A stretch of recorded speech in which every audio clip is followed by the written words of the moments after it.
السلام علیکم ویورز، میں ہوں شاکر سولنگی۔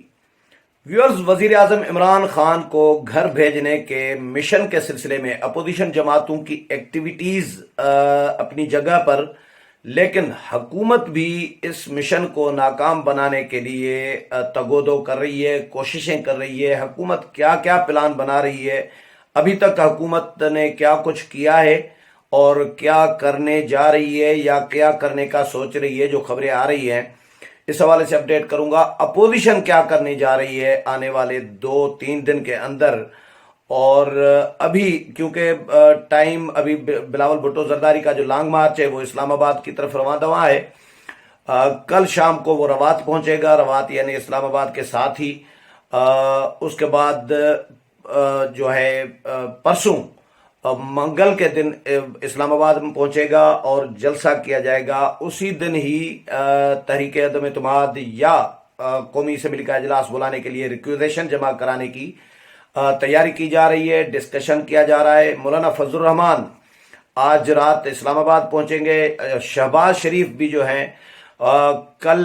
وہ بھی اسلام آباد پہنچیں گے، اور کل شام کو نون لیگ نے پارلیمانی پارٹی کا اجلاس بلا لیا ہے۔ اس کے علاوہ جے یو آئی نے بھی ظاہر ہے اپنی مشاورت کرنی ہے۔ پیپلز پارٹی کے پارلیمانی پارٹی کا شاید اجلاس اس طرح نہ ہو، کیونکہ پیپلز پارٹی کے لوگ جو ہے وہ مصروف ہیں اپنے لانگ مارچ میں، ایم این ایز یا بلاول بھٹو زرداری خود بھی، تو ان کا شاید اجلاس اس طرح نہ ہو، لیکن مشاورت کی جا رہی ہے۔ اور آنے والے دنوں میں آصف علی زرداری، مولانا فضل الرحمان اور شہباز شریف کی کل یا پرسوں ان 2 دنوں میں ملاقات بھی ایکسپیکٹڈ بتائی جا رہی ہے، کیونکہ تینوں جب اسلام آباد میں ہوں گے، بلاول بھٹو زرداری بھی اس میں ہو سکتے ہیں، جب اسلام آباد میں ہوں گے تو یہ ملاقات کل ہوگی، تو پھر بلاول صاحب نہیں ہوں گے شاید، اور کیونکہ وہ لانگ مارچ میں موجود ہیں، شریک ہیں۔ آصف علی زرداری کے ساتھ مولانا کی اور شہباز شریف کی ملاقات ایکسپیکٹڈ بتائی جا رہی ہے۔ تو ایک کھلبلی سی مچی ہوئی ہے حکومت کے اندر بھی، اداروں کے اندر بھی، اپوزیشن کے اندر بھی۔ حکومت تیاری کر رہی ہے، جو خبریں آ رہی ہے کہ حکومت کچھ ممبران کو، ان میں اپوزیشن کے بھی حکومت کے بھی کوشش کر رہی ہے، جو حکومت کے ساتھ رابطے میں ہوتے ہیں یا جن پر حکومت امید جن کے بارے میں سمجھ رہی ہے، ان کو بیرون ملک بھیجنا چاہ رہی ہے، غیر ملکی دوروں پر بھیجنا چاہ رہی ہے، کسی کو امریکہ، کسی کو کینیڈا، کسی کو یو کے، برطانیہ، تو مختلف ممالک کے وزٹ کی خبریں آ رہی ہیں کہ اسپیکر قومی اسمبلی اسد کیسر کی جانب سے یہ کوشش کی جا رہی ہے کہ ارکان کو باہر بھیجا جائے، تاکہ اپوزیشن کے ارکان 172 پورے نہ ہو سکیں، اور جو پی ٹی آئی کے ناراض ارکان حکومت کے اپوزیشن کا ساتھ دینا چاہ رہے ہیں، ان میں سے بھی کچھ لوگوں کو لالچے والچے دے کر، بڑے سہانے خواب دکھا کر ان کو ملک سے باہر، یہ بالکل شانگا مانگا والی سیاست جو ہے حکومت کرنا چاہ رہی ہے کہ یو کے کو شانگا مانگا بنا دیا جائے، امریکہ کو شانگا مانگا بنا دیا جائے، یا کینیڈا کو، مطلب جن ممالک کو حکومت بھیجنا چاہے گی، یہ پلان بھی بنایا جا رہا ہے حکومت کی طرف سے۔ خبریں یہ آئی ہیں، لیکن اپوزیشن نے اپنے ارکان کو نئی ہدایات ابھی کچھ دیر پہلے ہی جاری کی ہے۔ پیپلز پارٹی نے، شازیہ مری نے بھی ہدایات پارٹی چیئرمین کی بلاول بھٹو زرداری کی جاری کی ہے اپنے ارکان کو، اور مریم اورنگزیب کی جانب سے بھی، یعنی نون لیگ کی جانب سے بھی شہباز شریف کی طرف سے اپنے ارکان کو ہدایات جاری کی گئی ہیں، دونوں کی طرف سے۔ اور بڑا مزیدار سین یہ ہوا کہ جب نون لیگ کی خبر آئی کہ نون لیگ نے، شہباز شریف نے اپنے ارکان کو یہ ہدایات جاری کی ہیں، وہ ہدایات کیا ہیں وہ بھی بتاتا ہوں، تو بالکل اسی ٹائم پہ وہی ہدایات جو نون لیگ کے ارکان کو شہباز شریف کی جانب سے جاری کی گئی ہیں، وہی ہدایات شازیہ مری کی طرف سے بھی میسج آ گیا کہ یہ ہدایات بلاول بھٹو زرداری نے اپنے ارکان کو جاری کی ہیں۔ وہ کیا ہدایات ہیں؟ وہ ہدایات جاری یہ کی ہیں کہ ان کو بتایا گیا ہے کہ بھئی حکومت یہ پلان بنا رہی ہے کچھ ممبران کو ملک سے باہر بھیجنے کا اور تحریک عدم اعتماد کو ناکام بنانے کے سلسلے میں، تو لہٰذا جو ہماری پارٹی کے ارکان ہیں ان کو ہدایت کی جاتی ہے، یعنی شہباز شریف نے نون لیگ کے ارکان کو یہ ہدایت کی ہے، اور بلاول بھٹو زرداری نے پیپلز پارٹی کو یہ تحریر طور پر جاری کیا گیا ہے۔ ہدایات کی جاتی ہیں کہ وہ ملک سے باہر نہ جائیں، وہ ملک میں اندر موجود رہیں، اور کسی کو باہر اگر حکومت بھیجنا چاہے تو وہ انکار کر دے، یہ ہدایات پراپرلی تحریری طور پر ارکان کو جاری کر دی گئی ہے۔ نون لیگ کی طرف سے شہباز شریف نے جاری کی ہے اور بلاول بھٹو زرداری نے پیپلز پارٹی کی طرف سے جاری کی ہے۔ تو یہ یعنی اس کا مطلب ہے کہ حکومت واقعی سیریس میں اقدامات کر رہی ہے۔ جو شہباز شریف اور بلاول بھٹو زرداری تحریری طور پر یہ ہدایات اپنے ممبران کو، اپنے ارکان کو کر رہے ہیں، اس کا مطلب ہے معاملہ سیریس ہے۔ حکومت واقعی میں حکومت پلان بنا رہی ہے کچھ ارکان کو باہر بھیجنے کا، کیونکہ حکومت کو تو ظاہر ہے اور چارہ نہیں ہے حکومت کے پاس اس وقت۔ حکومت یہی حرکتیں کر سکتی ہے، یہی سندھی میں ٹرکو پنجو کہتے ہیں، ٹرکے پنجے یہی کر سکتی ہے حکومت کہ ان کو ارکان کو باہر بھیجا جائے، جس طرح بلوچستان والا سین ہوا تھا کہ بلوچستان میں تو چلیں اسٹیبلشمنٹ آن بورڈ تھی، شاید ان دنوں میں تھی، بعد میں معاملات سیٹ ہو گئے تھے، لیکن بلوچستان کے 4-5 ممبران جو ہیں وہ لاپتہ ہو گئے تھے، غائب ہو گئے تھے، وہ اسلام آباد آ کے بیٹھ گئے تھے۔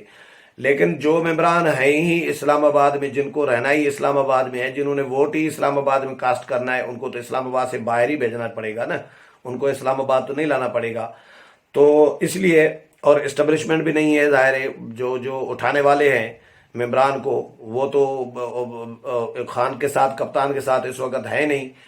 تو اب حکومت بہرحال اپنی کوششیں کر رہی ہے۔ اچھا، حکومت نے ایک اور کوشش بھی کی ہے،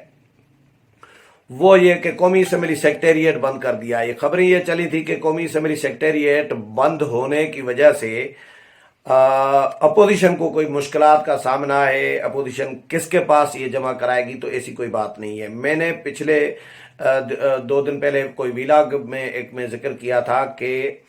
قومی اسمبلی سیکٹریٹ 11 اپریل تک بند ہوگا، وہ میں نے غلطی سے 11 اپریل بول دیا تھا، 11 مارچ تک کا ہے۔ جو نوٹیفیکیشن میرے سامنے ہے، یہ میرے موبائل میں کھلا ہوا ہے نوٹیفیکیشن قومی اسمبلی سیکٹریٹ کا، اس میں 11 مارچ تک لکھا گیا ہے، کیونکہ اپوزیشن کی تحریک جمع ہونے کی ایکسپیکٹڈ جو تاریخ ہے، ڈیٹ ہے، وہ بھی یہی 11 مارچ تک کی ہے، کیونکہ 8 مارچ کو بلاول بھٹو زرداری کا لانگ مارچ پہنچے گا اسلام آباد، اور 8 کو اگر وہ شام کو پہنچتے ہیں، 4 بجے کا ٹائم دیا ہے، تو یہ 6-7 بج جائیں گے، رات ہو جائے گی، دفاتر بند ہو جائیں گے۔ تو ہو سکتا ہے یعنی 8 تاریخ کو، 8 مارچ کو منگل کے روز ہو سکتا ہے جمع نہ ہو سکے، تو پھر یہ جمع ہو جائے گی بدھ کو، تو یہ مطلب بدھ یعنی 9 تاریخ کو۔ تو حکومت نے، اسپیکر نے 11 مارچ تک قومی اسمبلی سیکٹریٹ بند رکھنے کا آرڈر جاری کیا ہے تحریری طور پر، اور لیکن اس میں ایک چیز، اور میں اس لیے کہہ رہا ہوں کہ اپوزیشن کے لیے کوئی مشکلات نہیں ہے۔ آج خبریں میں اخبار میں پڑھ رہا تھا، اخبار میں خبریں یہ چھپی ہیں کہ اپوزیشن پریشان ہے، کوئی اپوزیشن پریشان نہیں ہے۔ اپوزیشن، کیونکہ اسپیکر نے جو نوٹیفیکیشن جاری کیا ہے اس میں لکھا گیا ہے کہ جو تعلقات عامہ کے جو باقی دفاتر ہیں ملازمین کے، وہ تو بند رہیں گے، لیکن اسپیکر آفس کھلا رہے گا، یہ اس میں لکھا گیا ہے۔ میں آپ کو، اچھا، ڈپٹی اسپیکر آفس کھلا رہے گا، قومی اسمبلی کے سیکٹری کا آفس کھلا رہے گا، تمام ایڈیشنل سیکٹریز کے دفاتر کھلے رہیں گے، R&I برانچ اور ڈائریکٹر جنرل بین الاقوامی تعلقات معمول کے مطابق کھلے رہیں گے۔ یہ قومی اسمبلی سیکٹریٹ کا نوٹیفیکیشن ہے، 4 مارچ کو یہ جاری کیا گیا ہے، اور اس میں یہ لکھا گیا ہے کہ جی قومی اسمبلی سیکٹریٹ کے دفاتر جزوی طور پر 7 سے 11 مارچ تک بند رہیں گے۔ اس سلسلے میں شعبہ تعلقات عامہ کی جانب سے آج آفس آرڈر جاری کیا گیا ہے۔ دفاتر اسلامی تعاون تنظیم OIC، organisation of Islamic countries OIC کے جو ممالک ہیں، ان کے وزرائے خارجہ کی جو کانفرنس قومی اسمبلی میں کرانے جا رہی ہے حکومت، جو پلان اناؤنس کیا ہے حکومت نے، اس کے لیے قومی اسمبلی میں توڑ پھوڑ کر دی ہوئی ہے۔ قومی اسمبلی میں رینوویشن کا کام چل رہا ہے۔ مجھے کل قومی اسمبلی کا ایک افسر ملا تھا، انہوں نے مجھے بتایا کہ سارے دفاتر توڑ دیے ہیں اور ابھی دھڑا دھڑ کام چل رہا ہے، یعنی ان کے بھی دفاتر، قومی assembly hall, wash rooms, opposition leader کا چیمبر، لابیز، یہ سارا کچھ، گیلریز، یہ توڑ پھوڑ کر کے رینوویشن کی جا رہی ہے، وزارت خارجہ خرچہ کر رہی ہے۔ تو اس میں یہ لکھا گیا ہے نوٹیفیکیشن میں کہ دفاتر، یعنی قومی اسمبلی سیکٹریٹ کے جو دفاتر ہیں، وہ اسلامی تعاون تنظیم OIC کے رواں مہینے ہونے والے اجلاس کے سلسلے میں پارلیمنٹ ہاؤس میں